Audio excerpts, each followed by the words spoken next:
What's up, YouTube? Today we got two melts coming at you.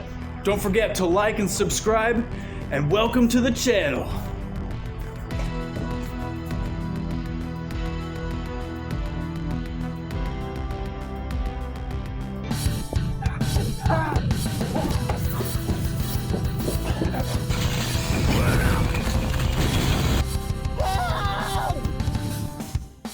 Did someone just scratch me? Copper, an illustrative metal known for its amazing property of not being steel, and to a lesser extent, its high conductivity. Motors, air conditioners, your neighbor's plumbing and wiring can all be rich sources of copper. This ceiling fan, found on Craigslist, would be my magnum opus, my carne asada.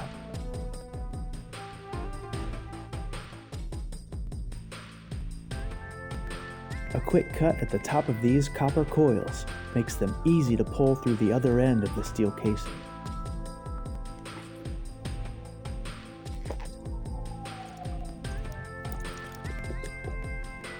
Never leave these ball-bearing rotors on the ground. Not only is it the right thing to do, it's the law. FBI, open up!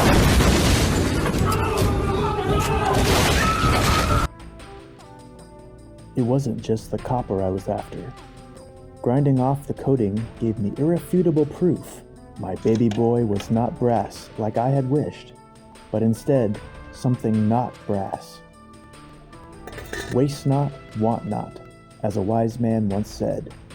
And as someone neither wasted or wanted, I really took that to heart.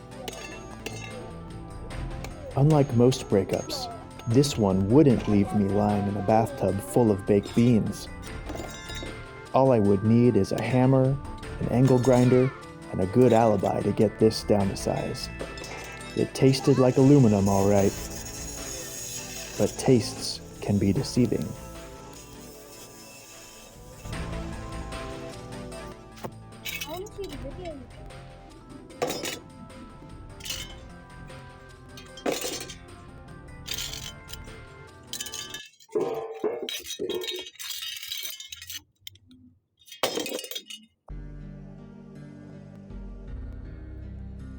Saturday, 8:22 p.m. Military time. Spring is here, and with it, the unbearable 40-degree California winter is coming to an end. It was time for our melt.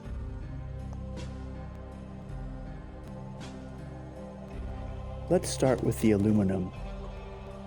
Just how much metal were we working with? 73 fluid ounces. All right, we got 6 pounds of copper, 4 of aluminum. I think it's time to fire this puppy up. You can't say crucible without crew. And thankfully for me, I don't need any friends to turn this useless scrap into useless ingots. My trusty furnace, a little propane, and my Japanese manga collection would carry me through this endeavor.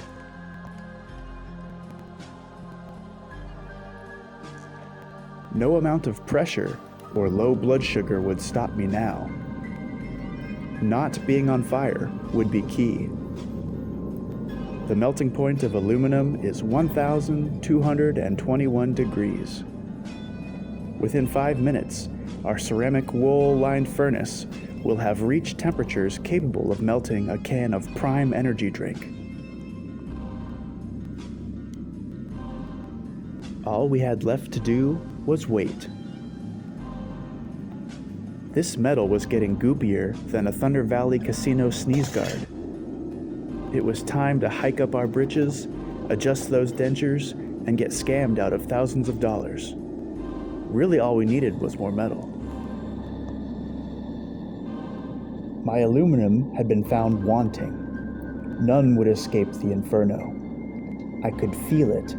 My maturity levels were through the roof. Little did I know, I was about to have more problems than a gluten intolerant at Taco Bell. But if my celiac disease had taught me one thing, it's that everything will sort itself out in the end. These mangled aluminum thresholds from an earlier scrap would be the icing on the cake.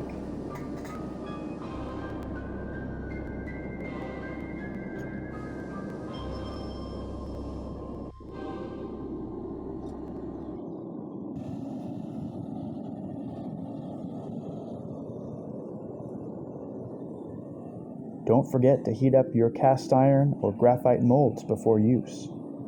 Not only is it the right thing to do, it's the law.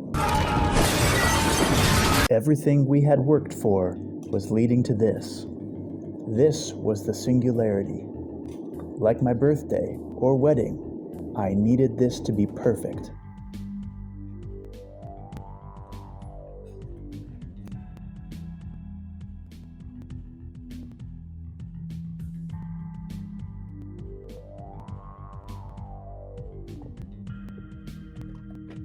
Those bright, oxidizing flashes were my first warning that something was wrong.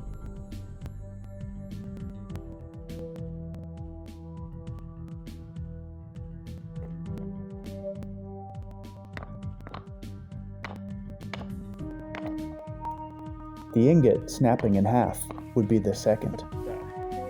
This was not merely aluminum, but some strange alloy I had created, perhaps mixed with zinc. Leave a comment telling me what you think it is, or calling me your favorite gamer word. With no guidance and no one to turn to, I decided to remelt and pour this abomination. Unbeknownst to me, this pouring would ensnare a portion of my soul, giving rise to a doppelganger who would be responsible for any crimes I may or may not commit. If aluminum is the appetizer, copper would be our second appetizer. The material pulled from our ceiling fan would be enough to fill the crucible to the brim. But like a bartender with Parkinson's, a lot was going to go to waste. The melting point of copper lies just under 2,000 degrees Fahrenheit, while the average household oven tops out at 500. This would be a whole lot more dangerous than cooking up chicken nuggies. This is the big league. In order to reach melting temperature, we would need more than just a little riz. We would need to grab that dial and crank it until the heat became unbearable. My KD ratio and global rank of my clan would depend on it.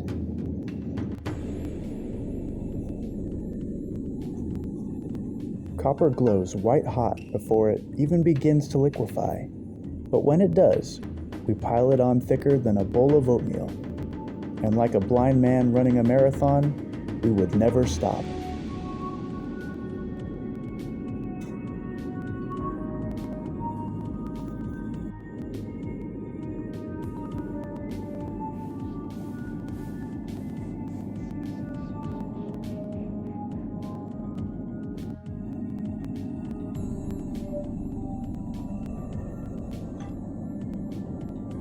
Things were finally beginning to go our way.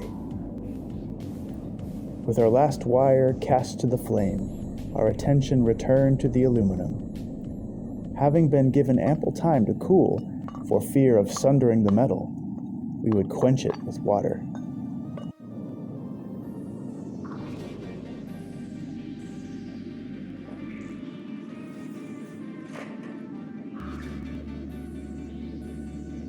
There are moments, few and far between, that transcend the individual human experience. Pouring copper is a moment shared with generations, passed down since the dawn of humanity, like taming the wilderness or chewing with your mouth open. For one brief second, I was one with my ancestors.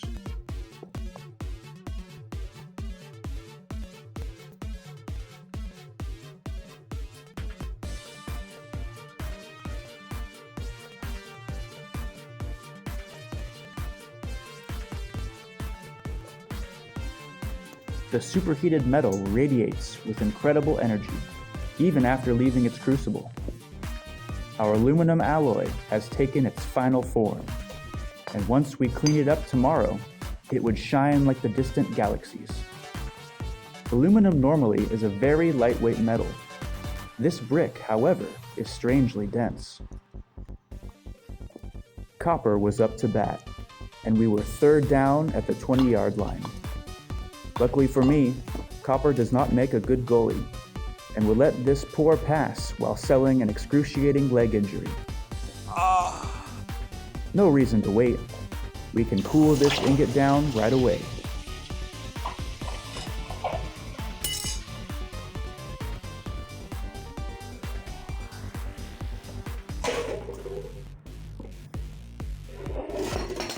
It's common for copper to look a little crispy when it's newly poured. Check out the brass contamination on the underside. This is likely due to some brass residue being left over from our previous melt. Don't forget to clean your crucible. 3 pounds, 10 ounces of copper.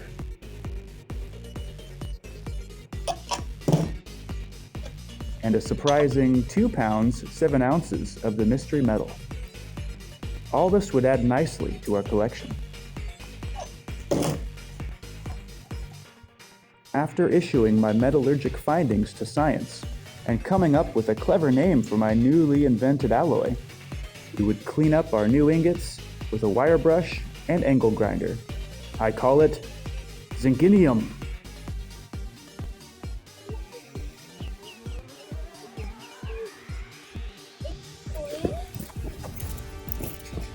We were gonna turn this crispy critter into the prettiest belle at the ball, and my heaviest ingot to date. I was overcome with pride, with joy, with a lack of motor control. I had solved the riddle of steel. I had climbed the mountain and gotten really tired. I had wiped the sweat from my brow and reaped its rewards.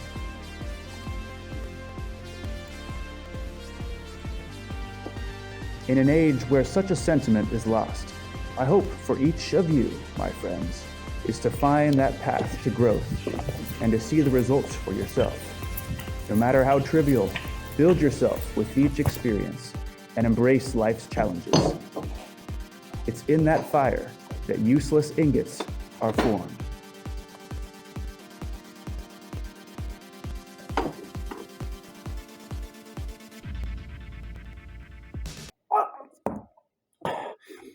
Thanks for watching this video. We're a little